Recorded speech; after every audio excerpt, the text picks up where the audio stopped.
going to talk to this guy, Jeremy Railton, the principal owner at Entertainment Design Corporation.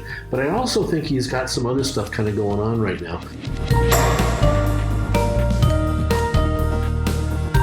But he's from Bulawayo, Zimbabwe. First person I've ever known from Zimbabwe.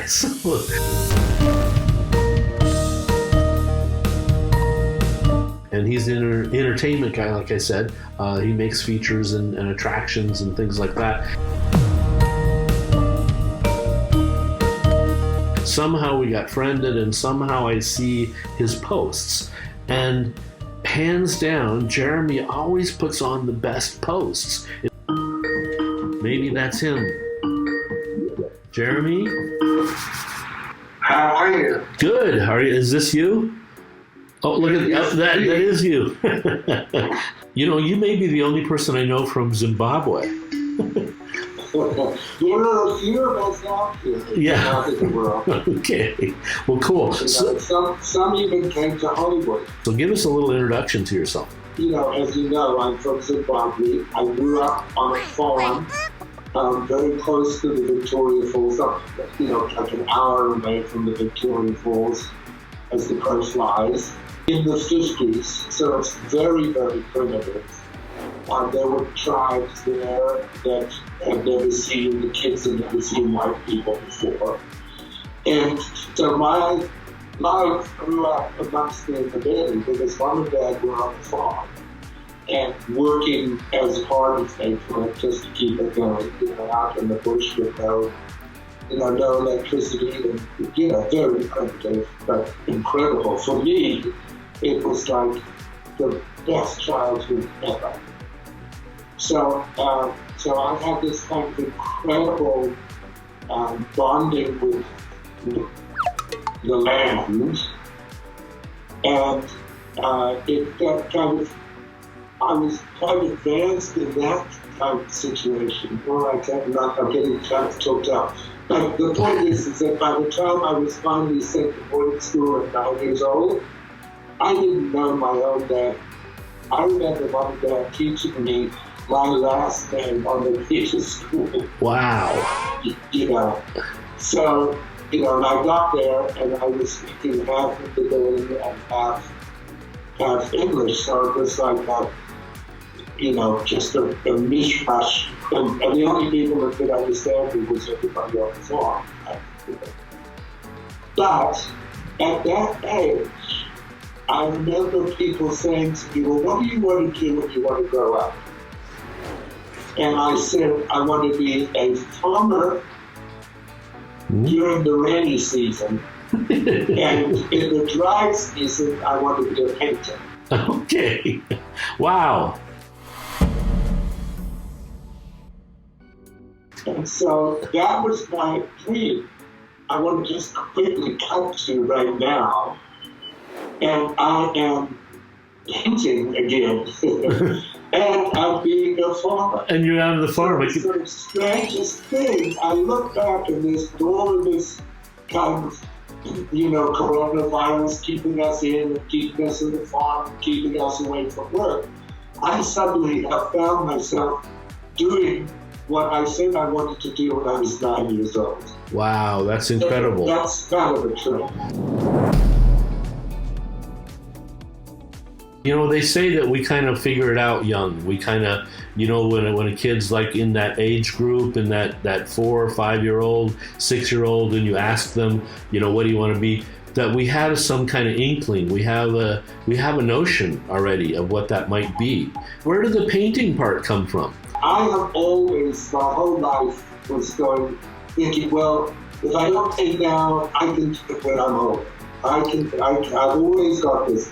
I was born with a talent, So when I came out, I was drawn. I just picked up crayons and started drawing from the very beginning.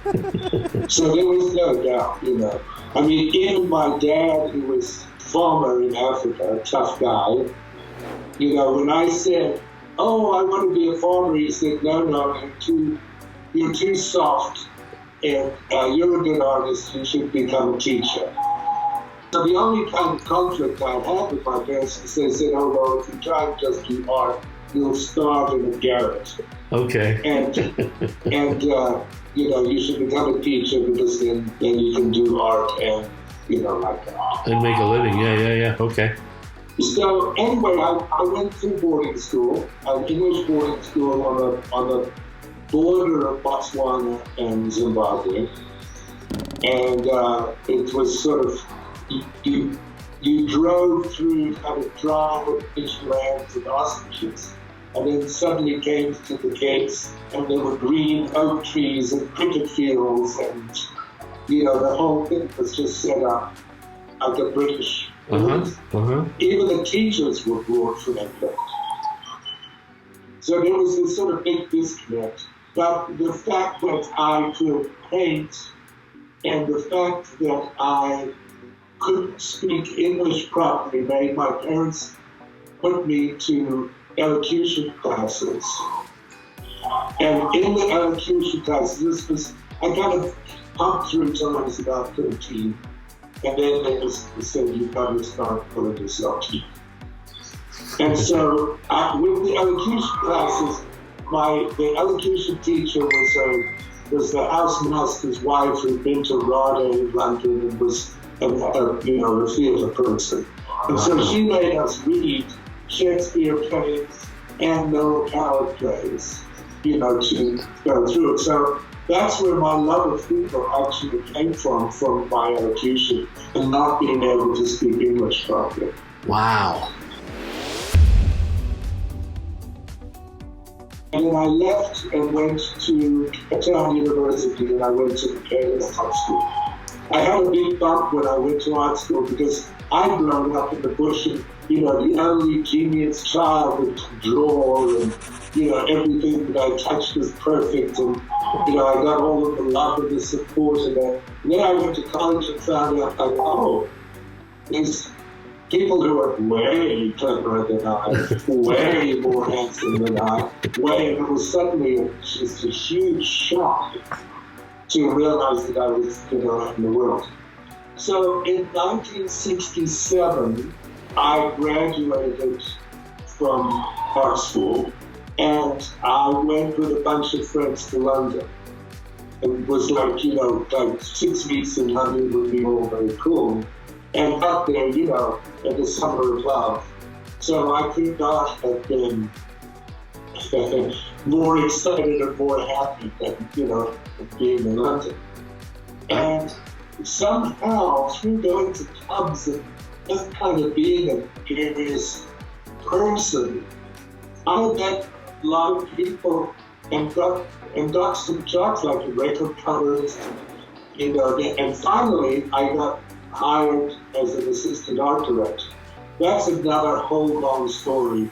And actually, I have a blog, and you can see it online, and it's called Unusual Beginnings. Oh, cool.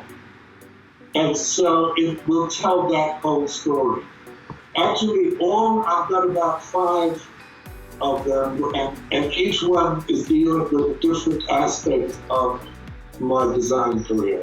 That was theater, film, concerts, television, and big events like the Olympics.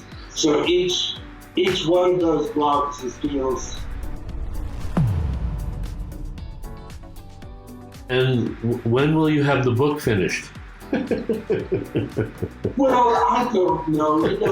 So many of my friends of my age are all writing books, and a lot of them, high-profile people. But when I read their books, it's all I did this, and then I did that, and then I did this, and then I did that, and nobody cares. Basically, we're sort of so old. The people that are all like who for us. It's like, who is that? What? Who? So the reason that I did that was so that I could see if there was any story that I could tell that would be interesting. Because there's a book called The Flame Trees of Kika, which is exactly my life, and it's a movie actually. and also out of Africa, these citizens. So those are the lives that I've lived. I'm making notes here, so I'm going to tell a different story. Excuse me, I don't know you that well, but that would be my challenge to you, Jeremy, because I can already tell that even if you just did, I did this, I did that, it would be interesting to me. But I also know that you are a storyteller, and just from the work and stuff that you do, I can already sense it and feel it. So that's my challenge to you. Is I'd love for you to maybe even make a fiction thing out of it. It's hard. I mean, my sister just published her first book, and she's 75. So I've got some. I've got some incentive. Good, and you got time too. You got plenty of time to do it. I've got turkeys and chickens, and I have a farm, and it kind of, it takes up a lot of energy, and I'm not as young as I used to be, so it takes twice as long, if you're cleaning out chickens. I laugh because most of the times that I know when they go, into their sort of place of refuge, they've got like these sort of Nantucket little homes and cottages, and here I am on this big old farm. It suits you, though. I can tell already. It suits you because it like you said, it's grounding you back into your roots. So that sounds good. That's why it seems kind of exciting to me to do that. And if you chipped away at it, if you just chopped away at it a little bit at a time, a little bit this week, a little bit today, a little bit tomorrow, before you know it, we'd all have a wonderful book, I bet. Well, we hope. Okay. I am thinking about it actually seriously, because it's fun just gathering up all of the memories. Yeah. Right? Well, and kind of looking at it and re-meeting people like you is kind of, and I found your messaging so, I found it very, very interesting and empowering. And I shared it with a lot of people, and they all loved it. Well, good. Well, thank you for very much for that. You've had a number of careers, like you're saying, and a number of sort of slots that you pinned your talents, your ability as an artist, your sense of theater. Was there one that you kind of stuck on for a while, or one that you would identify yourself with the most? Not really, because I identify myself and still do as an artist, and so my need or my natural emphasis is to create. So whatever it is. Yeah. And coming from the bush and having the threat of dying in a garret from starvation because you're on an artistic career kind of put me into where can I earn money using my art? Basically, my career is the luckiest. I'm the luckiest man alive, basically.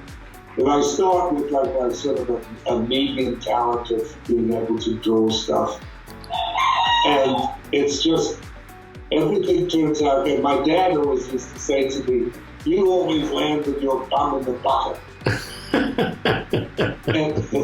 and so, and I sort of do, even though I think that my life has been a trial of struggle and hardship and stress, and when I look back at it, it just, everything happened as a gift.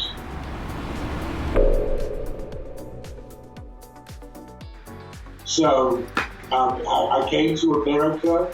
I was an assistant art director in London, and the director happened to be American, and he was doing a play about Africa. And he said, during the show, he said, do some drawings, look at the script I'm doing. So I did some drawings and forgot about it. And after the movie finished, like 6 months later, I got a ticket to come to Los Angeles, a contract, a work visa, which, by the way, was permanent, infinite. So and I was part of a new program at the Mark Taper Theater. And so they brought me over, and I had the most incredible year. I designed sets and costumes for a play at the Mark Taper. I assisted Cecil Beaton. I was assistant costume designer. I did 3 or 4 shows all there. And just like any young person, I was like 22, I guess, and had this incredible sort of success for somebody. I saved money, and I was never wanted to come and live in America, really. I was happy in London, happy in Europe. Oh God, I've got a chicken in here. Shoot up. She wants to lay eggs in my studio. So, well, she's out. Okay. I'm not living in Europe. Right. And this American was like, oh, it's in Europe, it's fine, right? And so I rounded a tip where, had I stayed, there would have been another whole other trajectory to my life. And I went off, and because in my mind I was a painter, and this was all just something cool to do. And so I went and lived in Rome for a year, in Positano in Rome for a year, which was amazing. And then went back to London, had an exhibition in London, and somebody that I met in America come over and saw the paintings and said, oh, I'll arrange for a show for you in LA, which I did. And then so pretty soon I was back here, and a very well-known television designer bought 4 of my paintings and then hired me as his assistant. And I don't know how, because the paintings, are very kind of 70s kind of, not serious art, I consider. But anyway, he hired me before I knew him. His old assistant hired me to do television shows, and before I knew it, I was now going on to this path of television. Wow. And it just kept going. At a certain point, somebody that I knew from London said, oh, he managed Cat Stevens, and he said, oh, would you want to come and try and do the sets, because they didn't have sets back in that day. 73, I think, not that many. Yeah. And so I said, yeah, sure, and that worked out somehow. And so then that started my career doing sets for music tours. And so all I did was, as a freelance designer in Los Angeles, I just jumped from one, I was doing corporate shows, and then I would do another theater piece, and then I'd do television. I did a movie with Jack Nicholson directing it, was the production designer on it. I never really liked movies because they were too slow for me. Yeah. I sort of liked the instant aspect of theater and television more, just as I'm impatient to want to get on to the next thing. Mm-hmm. And so it kind of snowballed. I set a company up, and when I did the company, I had an assistant, and then I got another job, and then so I got another assistant. And I just kind of grew like that, instead of setting up a real company with a lawyer and a business, So I just kind of self-taught myself. In fact, my entire career was self-taught, and then, of course, mentored. Incredible mentors that I had. So, that is the mentors really were my lifeblood, and they kind of always pushed me up to the next level,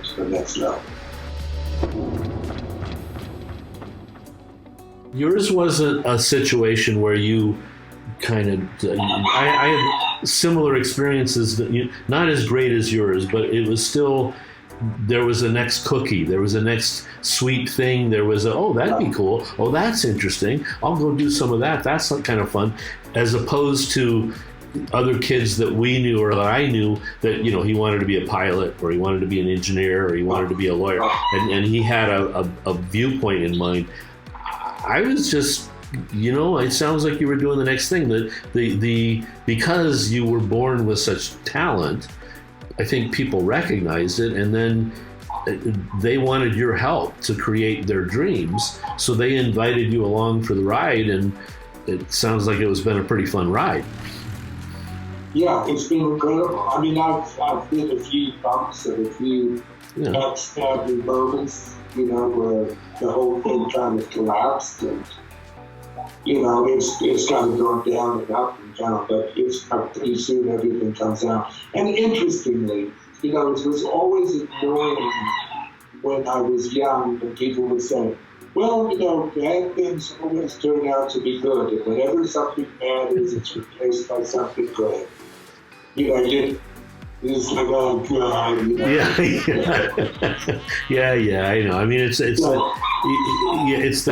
Interestingly, what happened to me was, you know, a lot of the people that I work with said, Jeremy, you've got to make up your mind about what you're going to do. Are you going to do television? Are you going to do theater? Are you going to do? And I just kind of would say, well, I don't know, I think, you know, and then whatever, I get a new job and something, I was doing something else. And what happened was that I did enough shows or enough different things that instead of becoming a master of none, I became a master of all. And that is only because of longevity.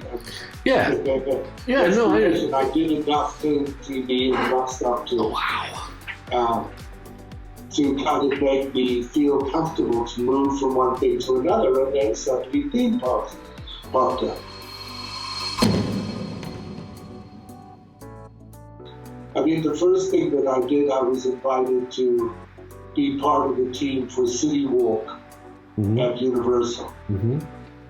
And that kind of got me introduced to all the theme park people. And suddenly it was like, oh my God, theme parks are the greatest because you do movies and television and theater and sculpture and art and painting and whatever you can think of, it's right there in the theme park. So I sort of settled in to theme park work, you know. And, you know, we worked on I worked on a lot of, you know, for Disney and so on. Along the way, but the first big one was Motion Gate in Dubai that we did, and really, you know, conceived the dark ride for Shrek and get through, and we got a Theo Award for our work. Well, as the team, you know, the team. Well, it's not always me, you know. It's always the team. Yeah, well, it's just too. It's just too much work. There's just too many aspects to it. To you know, it is always a team and a group effort. And and it's not cheap, you know. So there's a huge financial push one way or the other about what happens. And there's always sort of there's always also that construction deadline, you know, to get the gates open and to get the thing actually working. So and there's that in film and movie as well. But what's interesting, and I always found interesting in the theme park industry, is yes, it is sort of a movie. Yes, it is sort of a set, but it's permanent. You know, I mean, I did a lot of TV commercial, a lot of movie stuff, and you can kind of tape it together for the shot, and then, you know, as long as it lasts for that 10 minutes or whatever it is. In the theme park, you gotta, you know, there's an engineering aspect of it, and there's a structure and a foundation to it because it has to continue. It has to go on for years. That's an interesting aspect of it. And then the other thing to point out that rings a bell with me that you talked about is that industry really does have, it's got painting, and it's got, you know, it's got audio, it's got visual, it's got lighting, it's got show, it's got the whole thing. It's got architecture, it's got, you know, it's kind of the whole ball of wax in a very creative sort of sense, you know, as opposed to just because I went to school and studied architecture at a point. Yeah, and that's cool, but it is, most architects that I know are pretty stiff characters, so, the good ones. Yeah, as opposed to the people that I met in the theme park industry, very creative, very, and like you have that. They've had their hands in all kinds of stuff. The good ones have had their hands in all bits and aspects of it. So, which is the other thing that rings true to me about what you're talking about here is that that whole notion of you weren't really you might have felt like a dilettante along the way, but you've done enough things for long enough, and you did this a little bit here. Then later you came back and did that till you became an expert in that. And an expert in this, and an expert in that, and then I worry that in today's world, it's more difficult to do. It takes a long time.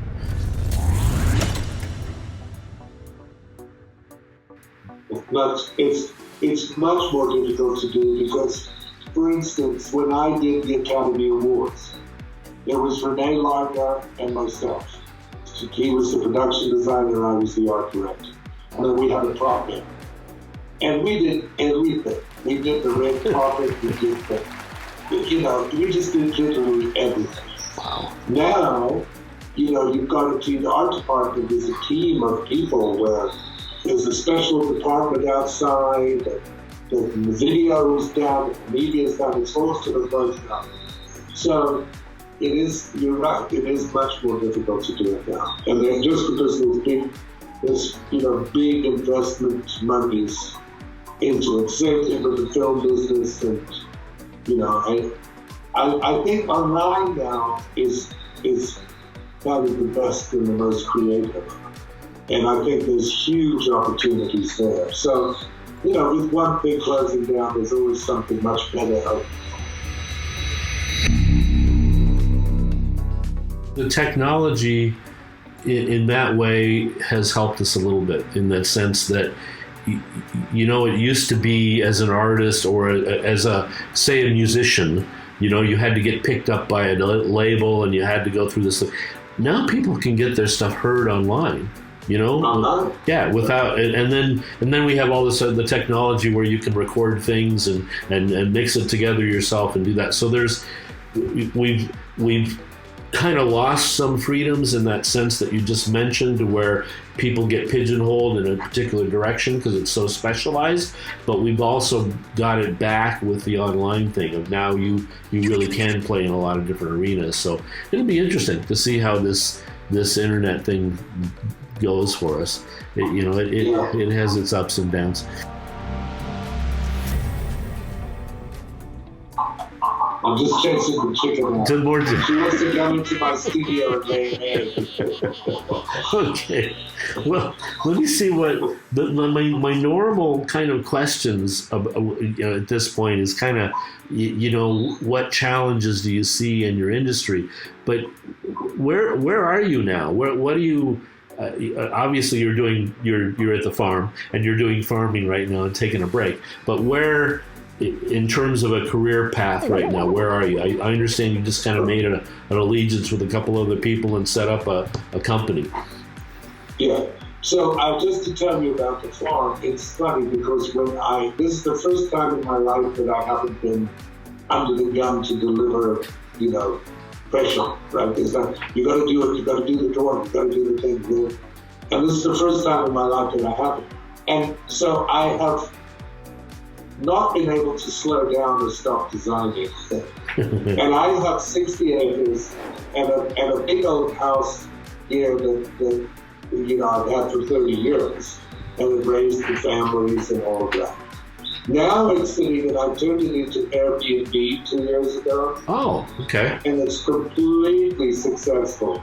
It pays, well, it did until now, but it paid for everything. Taxes, land, gas, power, the whole thing. So it's a free life. So the Airbnb is giving me a free life. And so, what I'm trying to do is to turn it into a nature park. My parents had a nature park in Zimbabwe, by the way. Oh. And outside Bulawayo.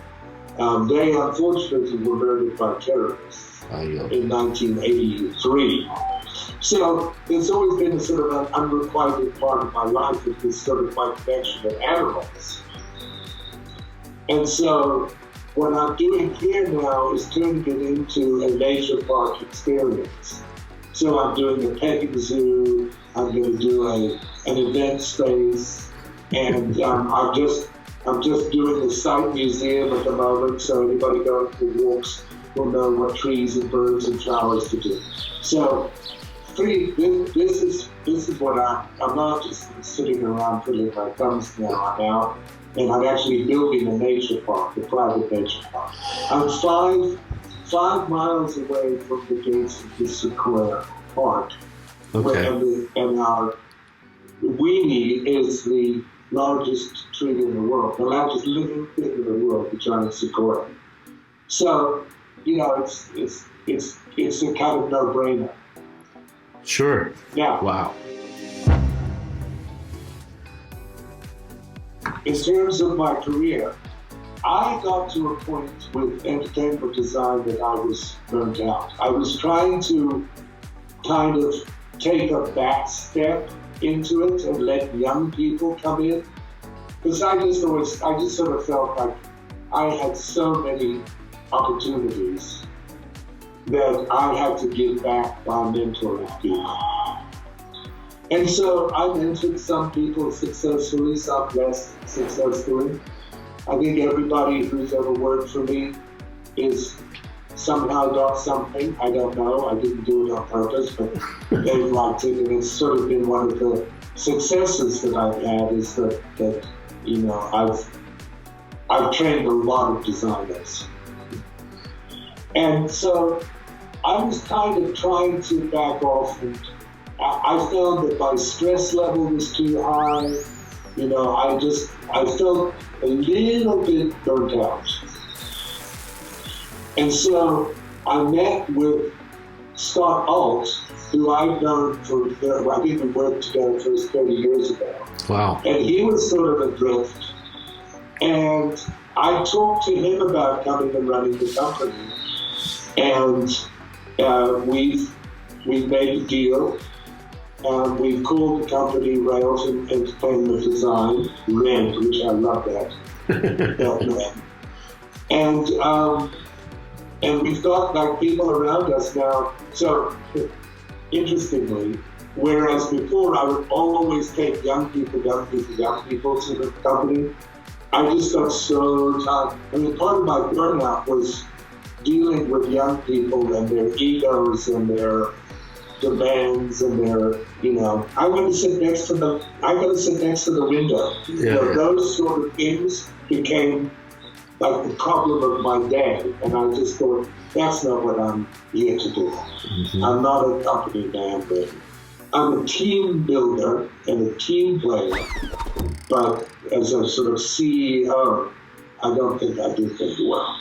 Okay. So with Scott, he is just absolutely a master, and everything that I was not, he is. So he studies and he follows through, and he's just the most intelligent and knowledgeable person. He knows everybody. I mean, he's a lot younger than me. Not a lot, but he's probably 60, 50 something, 60, somewhere in there. And then there's another designer called Jefferson Elliott, who I've also known, who's also very talented. So, and then Tracy Baltz is our marketing director, and she's from the TEA. And so this team that I have now are all seasoned and super experienced, super dedicated, not the sort of flighty stuff that I had to deal with before. And so I feel really good about our partnership. And he is the operating partner, and I am just there for creativity and advice and support or whatever. So if we get a project in, we all sit down together, brain, you know, right. I was going to say brainwash it, do a brain dump, and you know, get to the project and then go on. The other thing is that we're going to keep it to the sort of boutique size, right, and make sure that just because we're all sort of experienced and we know what we're doing, so the idea is to keep it tight and keep it focused. Because I've noticed when my company grew to, you know, at a certain point I had 60 people in the company. And what happened is that I would, you know, focus on all of the important jobs, and the less important jobs, when you say less important, it's not even the right way of saying it, but some jobs got handed off to other designers. Right. And what I found was they became sort of mediocre and safe when I wasn't doing it. Because I would come in and, you know, I'd have a vision in my head and I would go through it. And with them, that, you know, it just gets sort of safe and slower. So, yeah, it gets homogenized. Yeah. And so that's one of the things that we agreed on with Red, is that when we do an interview with somebody, that is the team that client gets all the way through. Because there are so many companies, and there's a lot of very, very good companies. You know, it's not to put everybody down. But a lot of the companies will bring in their top team and show their fantastic work, and then they go away and the client's left with like a team of eager young enthusiasts that don't have the experience. Right. Yeah. That haven't had the benefit of the mistakes, you know? They haven't had the benefit. Yeah, exactly. Yeah. You know, they say, well, let's do this. And I go, well, in 19 shows, or we did this and failed. Yeah. But, you know, I do remember being that age and, you know, it was fear of people, well, you can't do this, you can't do that. And I remember thinking, fuck you, I'm going to just do, you know, it's my way, I'm going to do it. So you sort of ignore a little bit of that can't do it stuff. Thank God for our naive youthfulness, because that pushed us through some stuff that we maybe wouldn't have done otherwise.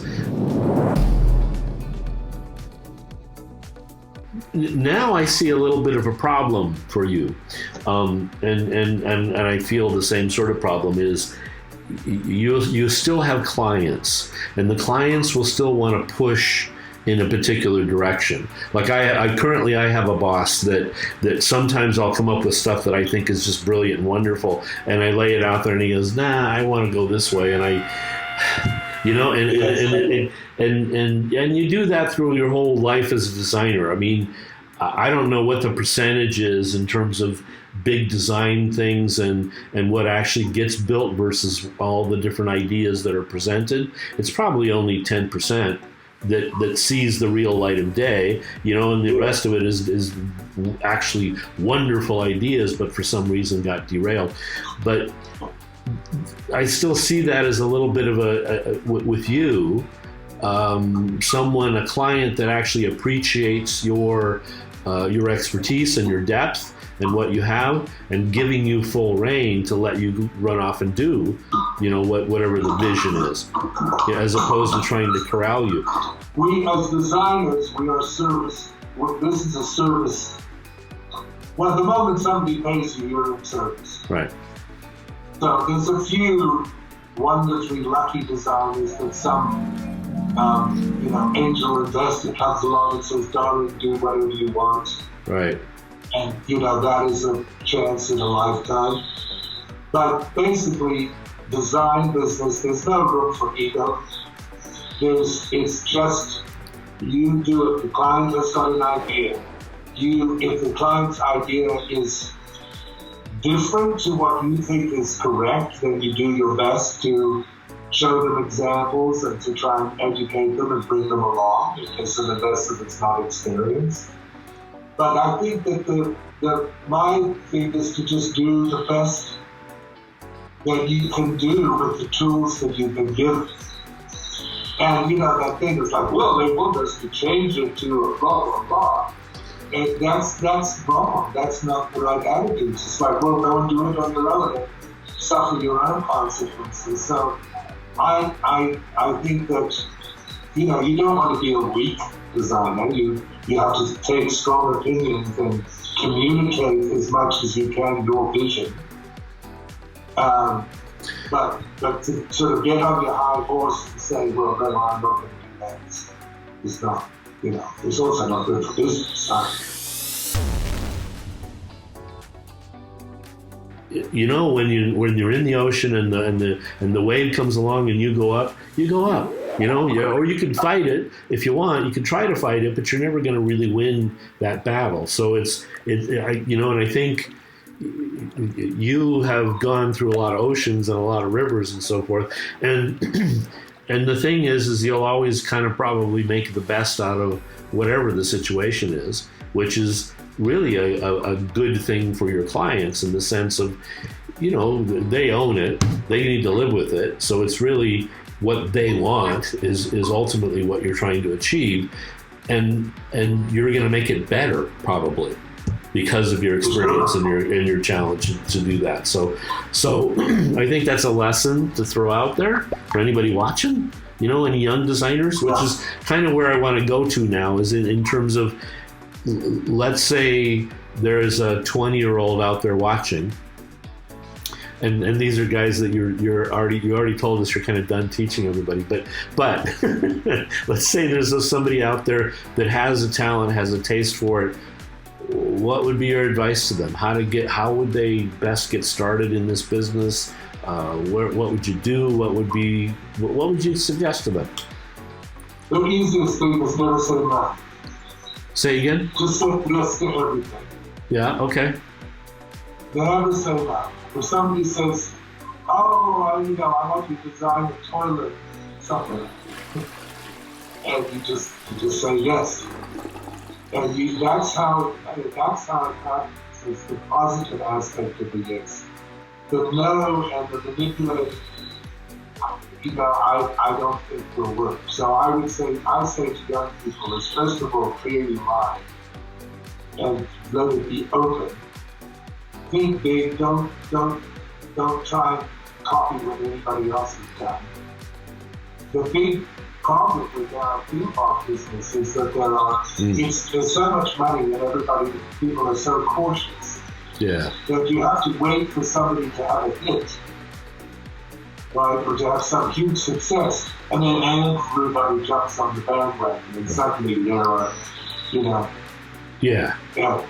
everything. So you gotta just sort of think. I don't want to say out of the box because you're not in a box, but just think freely. And maybe this is some useful things. It's what I do if I'm working on a theme park or any project actually, and I imagine myself as a certain demographic. Okay. Walking through the place. So I imagine myself as a grandma walking through the place. So I know that I've got to put benches everywhere, with toilets every certain length of place, right? Right. Then I imagine myself as a bored 10-year-old little boy. Then I imagine myself as a little girl. I imagine myself as each one of those family members. And so if you can throw yourself into that sort of headset, you take care of everybody. So if you, instead of thinking about, well, if I did that tower, it would look beautiful and everybody would say, oh, what a wonderful tower it is. I don't think that way. I think, what can I do to bring attention and engage people and make them, pull them in, and, what can I do to please people out of the tower. So it's an experiential aspect to design versus the sort of what we are touted as visual artists. I get it. Yeah, I think the visual part of its skill is supreme and wonderful, but these days you've got to engage everybody and make them feel involved and make them feel. There's so much to watch and look at in the world now that you've got to go for feelings. Wonderful lesson. Absolutely wonderful, because it really, that's the most part of design, is listening. Listen to that, folks. You know, what he's saying is assume your audience's viewpoint and think of all the points of your audience is what I'm hearing you say, and I think that's brilliant for any kind of design. And the other thing too is the idea, because no matter how much money people say, clients say they've got, it could be 20 million and it's never enough. Yeah. And it could be 1 million and it's never enough. The money is never enough. So what I find, when we're kind of coming up with new concepts or new attractions or new designs, is that you've got to really take the budget into consideration and not just go there and design, Gone with the Wind, and you've got just a tiny little budget. So, what happens is it gets cut down and cut down and cut down and cut down, and pretty soon you end up with something, Yeah. I mean, the best ideas to me are always just sort of simple, no-brainer, uncomplicated things that kind of send the message straight across. So there's this sort of weird thing where it's like, well, they've only got $2 million. Well, anybody else in the world, $2 million is, Yeah. a lot of money. Yeah. And we're like, $2 million, I don't know what they think they're going to do. This is sort of an average. Yeah. So I think the budget is really important. There is a point, I remember in my TV days where I was really kind of well known for pulling stuff together with nothing. At a certain point somebody said to me, well, you're doing these sort of low budget jobs and you're making them look as if they're high budget. But they look as if they're high budget, but it's not quite there. So you're always sort of undercutting yourself in a way. Because you can never do unless you get a good amount of money, you can never do the job that you always do.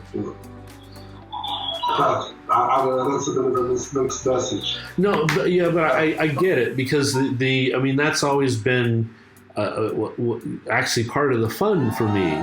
Was and the example that I would give is, I remember my first art mentor.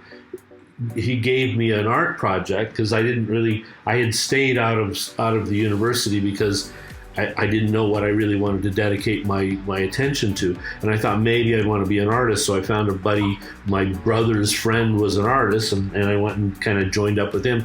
And he gave me an assignment. And like the one assignment that comes to mind is, okay, you need to do a painting, but you can only use red. Right. And, so, and red, that's a whole gigantic palette, but at least it confined me into that. So by having a budget, by having not all the choices in the universe, when you're staring at that white canvas, you're given just, here's the red paint, here's some black, here's some white, here's some red, playing with that, and you can take it as far as you can take it, but having the parameters, having the space of the puzzle to play with, was what I kind of enjoyed. Because you don't get that deer in the headlights thing of you can do anything. Here's a blank check. Oh man. That's the worst thing. Yeah. That's the worst thing. Yeah. Versus, here's the time frame, here's the budget, and we're trying to do this. It's kind of a fun playing one side against the other to get the most you can out of the resources that you have. And I think that's real creativity. And that's a seasoned designer like yourself that understands that and then makes the best possible soup out of that mix that is really truly amazing given the parameters.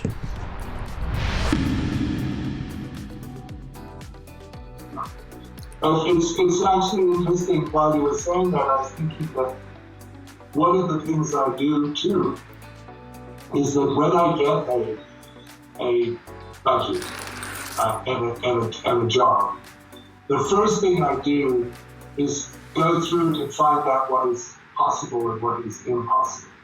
So you put the budget out, and then you go, where is it? Well, it's in the ocean. All right, well, that eliminates everything has to be waterproof. Right. So by eliminating all of those things that you can't do, you end up with something that you can do. It rolls you back around to what did you want to do, Jeremy? You wanted to be creative. Period. So you give me what area that I get to be creative with, and I'll do that. And so you found that purpose early on, and then you didn't pin it down to say, I want to be creative in the field of X. I'll bet you're being creative. Well, you've already told us you're being creative now on the farm. You're going to create an environment that will help other people experience the feeling of that farm and the animals and the nature and all of those things that they may not be able to find anywhere else in their life. So I mean, just the one of my life's ambitions was, of course, working with animals. And so probably about 5 years ago or 6 years ago now, I got to the point where kind of business was established, and I said, well, now I'm going to turn myself to go to birds and animals and try and get jobs there. And because I actually turned to do it, a lot of stuff there, a lot of animal jobs. I did shows for the San Diego Zoo, and I'm doing another one, Planet Earth, right now, which is a huge indoor space that's got a rainforest with birds living in there.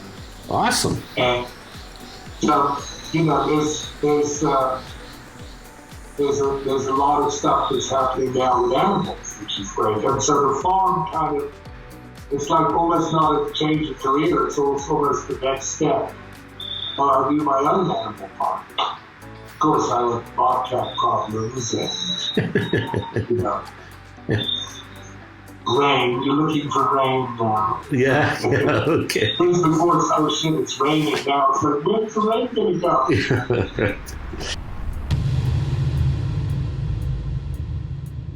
Cool. All right. Well, that's wonderful. Jeremy, thank you so much for taking the time to do this. Real anxious. I'd probably like to get back on with you again at some point. I'll let you know how this thing develops. It's just something I'm throwing online for people for entertainment stuff, and I'd like to keep you in the stable because you're a horribly interesting character, and it sounds like you've had a great life, and it sounds like you're going to be doing some more really interesting things that we'll want to look back in on and see what's going on. And then, wonderful, me too. Hey, thanks so much for taking the time with us, and bless you, sir. Be nice in your ice. The horrible truth of this is that I really enjoy it. Yes, I know. So it's like everybody else living in the apartments and so on, and I'm living on this sort of absolute paradise. Yeah, absolutely. Without spring here, so spring in the foothills is flowers and green and grass.